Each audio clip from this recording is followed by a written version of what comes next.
जब आदमी के जीवन में ध्यान आता है तो अद्भुत कार्य करता है। एक बहुत अच्छे चिंतक हुए हैं और बहुत बड़े लेखक हुए हैं प्राचीन भारत के, बुद्ध घोष। उन्होंने जो कहा है वो बहुत अद्भुत है। उन्होंने कहा है कि ये ध्यान तुम्हारे हृदय में प्रेम का संचार करता है और शांति को प्रकट करता है। प्रेम पूर्ण हो जाते हो तुम, मतलब घृणा गई, बैर गया। क्षत्रिय हो, अगले दिन लड़ना पड़ेगा, वो फर्ज निभाओगे। तो युद्ध होगा, अगले दिन भी हो सकता है, कार्य करते जाएंगे, संघर्ष करने पड़ेंगे जीवन में, लेकिन याद रखिए अपने हृदय में प्यार, करुणा ये रहनी चाहिए। युधिष्ठिर भी कुरुक्षेत्र की युद्ध भूमि में रात्रि में जाते थे। सैनिक अपने घायल पड़े हैं या पराए मरते हुए को पानी पिलाना, दवाई देना, इलाज के लिए जाते थे। पराए सैनिकों ने, शत्रु सैनिकों ने युधिष्ठिर को देख करके कहा था कि ये धर्मराज है। जिस आदमी के अंदर इतना बड़ा गुण है, ये भेद नहीं करता ये अपना ये पराया। अगर घायल कोई है तो फर्ज है हमारा उसकी चिकित्सा करें।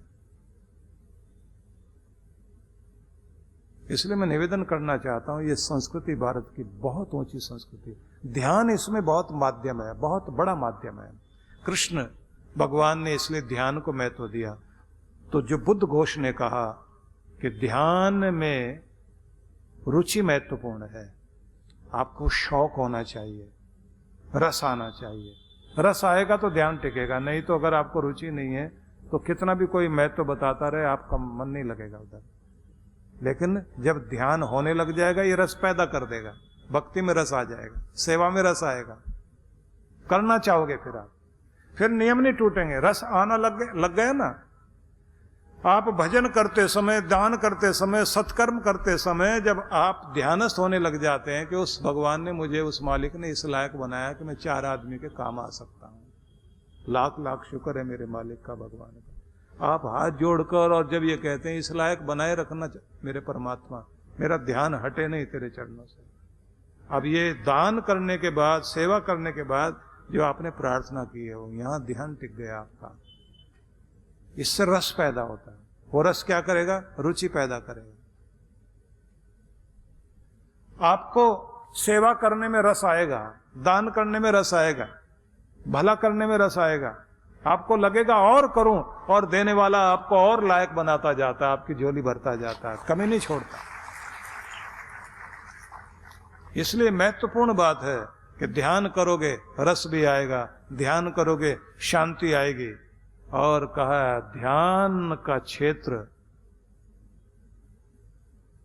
जब आपका ध्यान टिक जाए तो आपकी चेतना का क्षेत्र सीमित हो जाता है। आपकी चेतना जो है एक जगह आ जाती है, आपकी पूरी शक्तियां एक जगह केंद्रित हो जाती हैं। उस समय आप किसी चीज का भी ध्यान करो, किसी व्यक्ति का भी ध्यान टिक जाए और आप किसी का ध्यान आ जाए, भगवान उसका भला करना, वो बीमार है वो ठीक हो जाए, उसकी गरीबी दूर हो जाए, उसके अंदर से घृणा दूर हो जाए, आप ऊर्जा देते रहिए। आप देखेंगे फर्क पड़ना शुरू हो जाता है। तो मतलब ये हुआ, पूजा पाठ सत्कर्म जो भी कुछ करते हो भाई, उसमें ध्यान को जोड़ना सीख जाओ। ये ध्यान ही आपको योगी बनाता है। पतंजलि ऋषि ने जो शब्द कहा है वो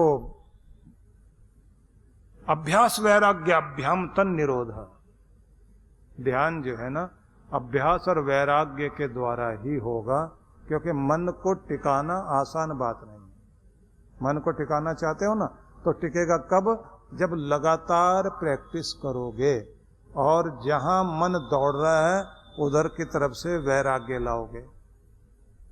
मतलब आप समझाओगे खुद को कि जहां तुम जा रहे हो वहां जाने से तुम्हारा भला नहीं होगा, मेरे मन लौट कर आओ, अपने प्रभु के चरणों में आओ, यहाँ रस लो, यहाँ शांति है, यहाँ करुणा बरसती है, यहीं वो मेहर बरसेगी जिससे तेरा कल्याण होगा। तो आप उसे समझा कर लाओ और प्रैक्टिस करो। वो ये भी कहते हैं तत्र प्रत्येक तानता ध्यानम, एक तानता ध्यानम। प्रत्यय मतलब जिस चीज में आपकी वृत्तियों का प्रवाह चल रहा है उसमें अगर आप एक रस हो जाएं, जैसे गुस्सा आया हुआ और पूरा ध्यान उसी में लग गया तो गुस्सा और बढ़ेगा, किसी के प्रति घृणा हो जाए आपके मन में और उसी में आपका मन डूब जाए, मन हटे नहीं वहां से, तो कितनी घृणा होगी।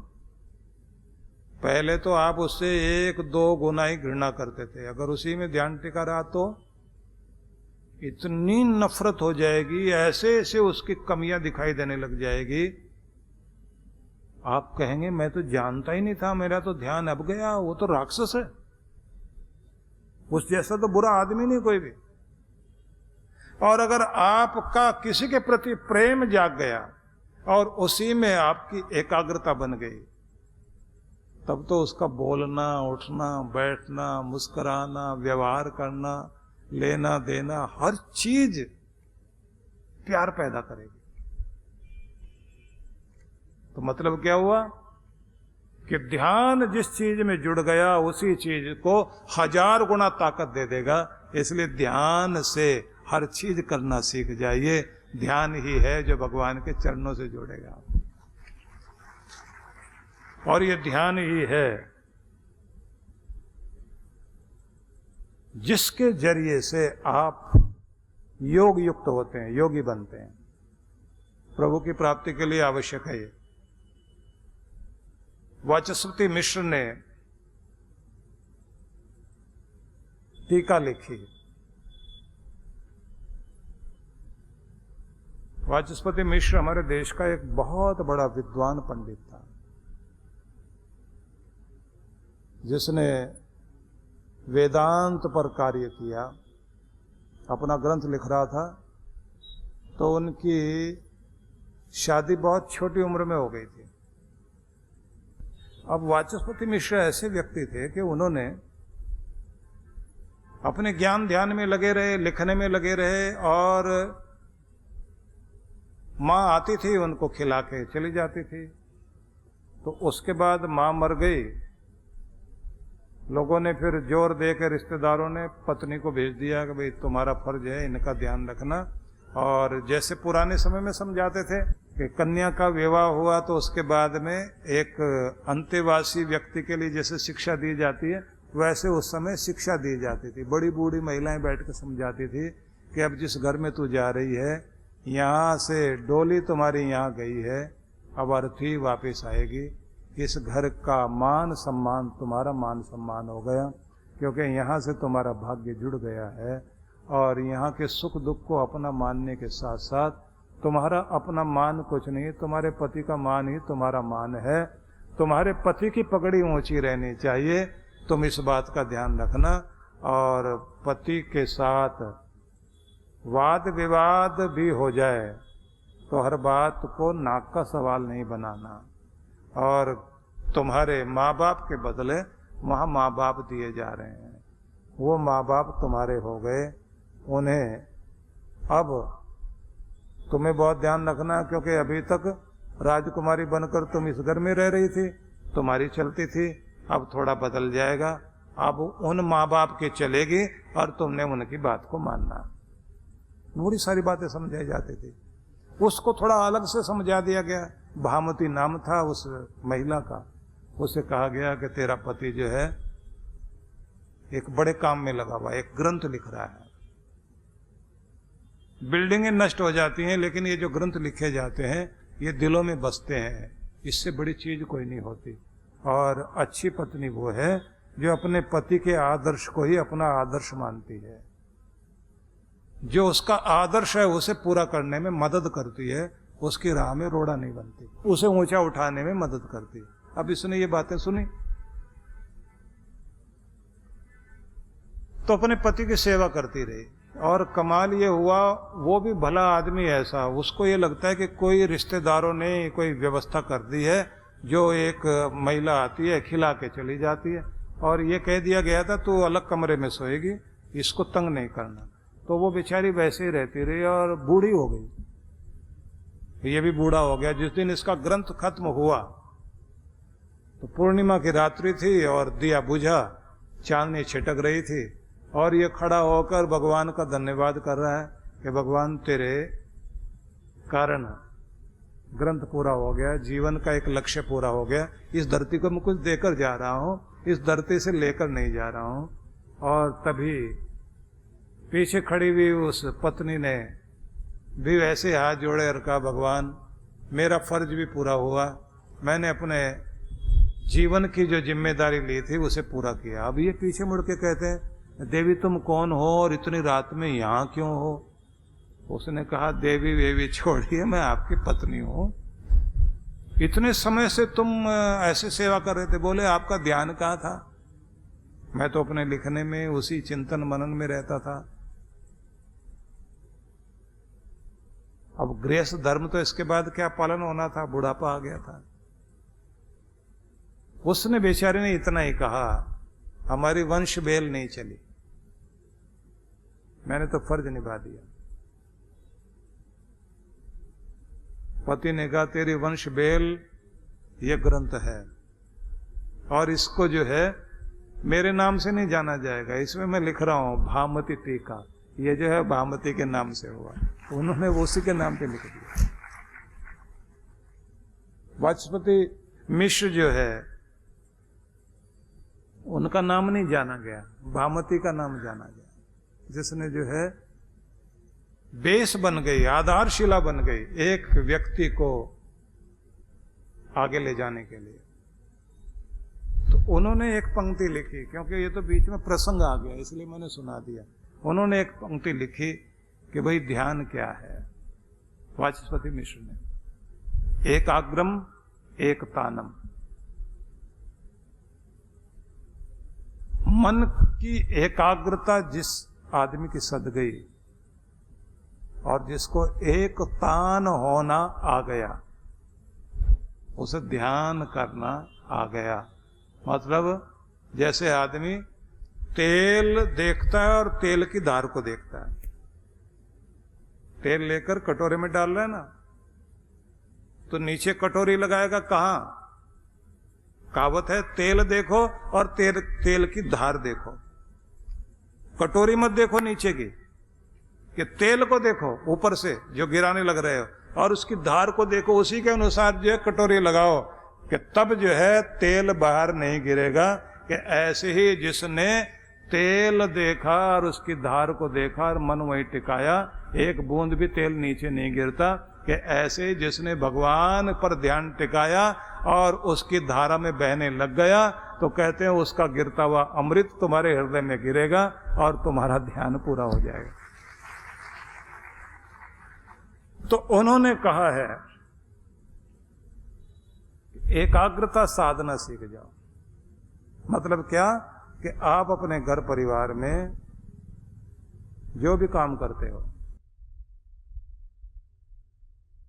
एक प्रैक्टिस कर लो। आधे अधूरे मन से कोई काम नहीं करना।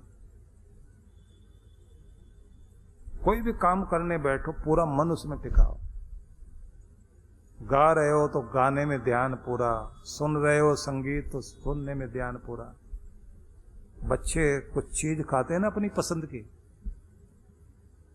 कोई चॉकलेट, कोई अपनी पसंद की चीज, जब वो खा रहे होते हैं ना, आप देखो कैसे चस्का लेके खाते हैं, चेहरे पर आ जाएगा, होठों के बाहर चीज गिरने लग जाएगी, आंखें बंद कर लेंगे, इतने खो जाएंगे, उन्हें पता ही नहीं कि माँ खड़ी भी है नहीं खड़ी है, उन्हें कुछ नहीं दिखाई देता। इसलिए जितना स्वाद बच्चा ले सकता है अपने खाने पीने की चीजों में, वो बड़े बुजुर्ग नहीं ले सकते। वो तो यही कहते रहते हैं हमारे जमाने में स्वाद बहुत होता था चीजों में, आजकल है ही नहीं। पुरानी चीजें बहुत स्वाद होती थी, अब उनको क्या पता भाई। अब भी जो तुम्हारे बच्चे हैं, पोते पोतियां, वो जो खाते हैं, जो उनको स्वाद आ रहा है बुढ़ापे में, वो भी कहेंगे ऐसे ही।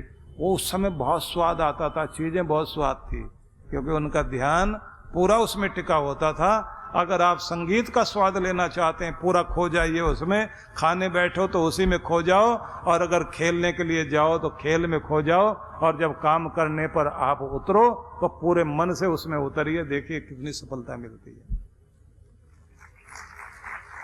इसको कहा कि ये एकाग्रता है। तो फिर से हम वहीं लौटते हैं। आपको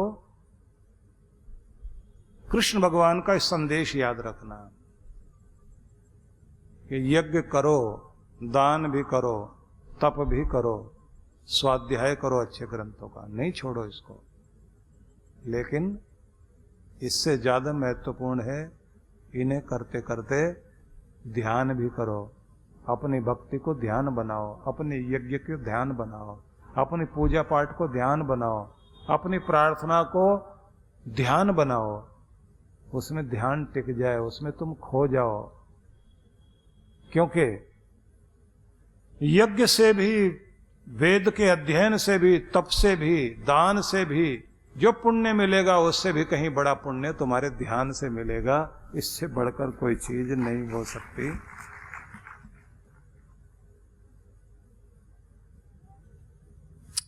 आगे मैं आपको सुनाना चाहता हूं, एक और बहुत बड़े विद्वान संस्कृत के हुए हैं, उन्होंने तत्वार्थ वार्तिक लिखी है, उनका नाम था भट्ट अलंक। उन्होंने लिखा है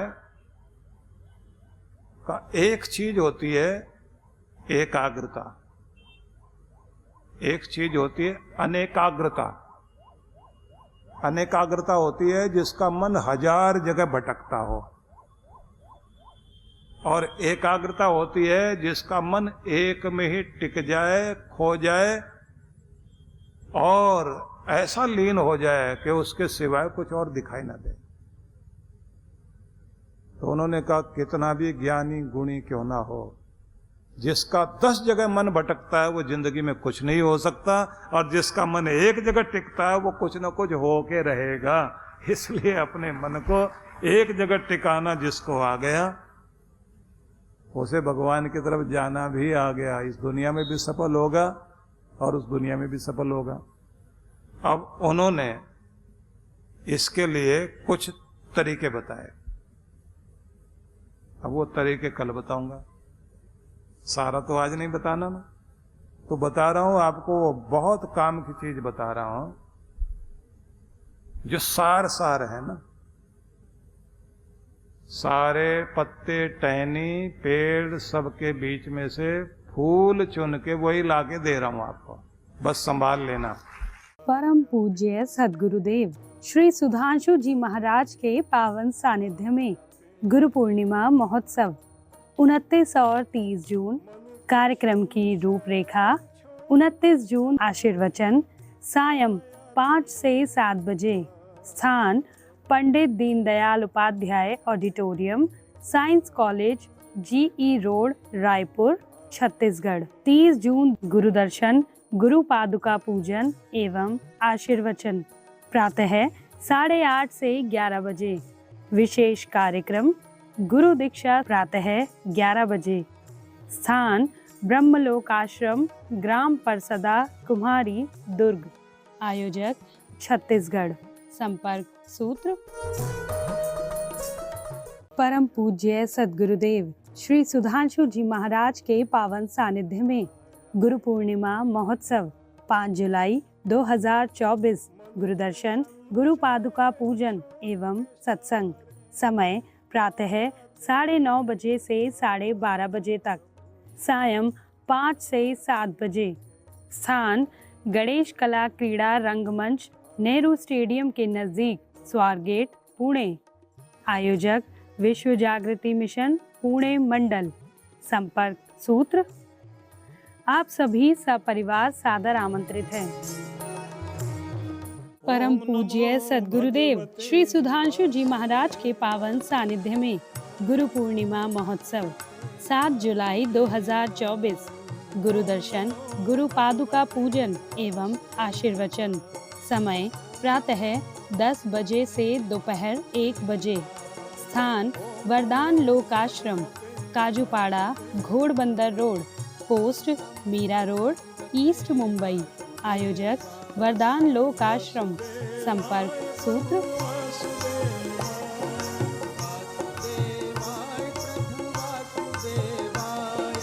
परम पूज्य सद्गुरुदेव श्री सुधांशु जी महाराज एवं डॉक्टर अर्चिका दीदी जी के पावन सानिध्य में 18 से 21 जुलाई 2024 गुरु पूर्णिमा महोत्सव। कार्यक्रम की रूपरेखा। शुभारंभ 18 जुलाई साय 5 बजे से सत्संग। 19 जुलाई प्रातः 8 से 10 बजे गुरु मंत्र सिद्धि साधना, साय 5 बजे से सत्संग। 20 जुलाई प्रातः 8 से 10 बजे गुरु मंत्र सिद्धि साधना। 10 से 11 बजे तक गुरु मंत्र दीक्षा। 11 बजे से दिव्य शक्तिपात क्रिया। साय 5 बजे से सत्संग। 21 जुलाई प्रातः 8 बजे से गुरु दर्शन एवं गुरु पूर्णिमा सत्संग। स्थान शक्ति टेंट द गोल्डन डेकोर, नजदीक जापानी पार्क, सेक्टर 12, रोहिणी, दिल्ली 110085। आयोजक विश्व जागृति मिशन। ऑनलाइन ऑफलाइन गुरु मंत्र सिद्धि साधना के लिए संपर्क करें। आप सभी इस कार्यक्रम में सपरिवार सादर आमंत्रित हैं।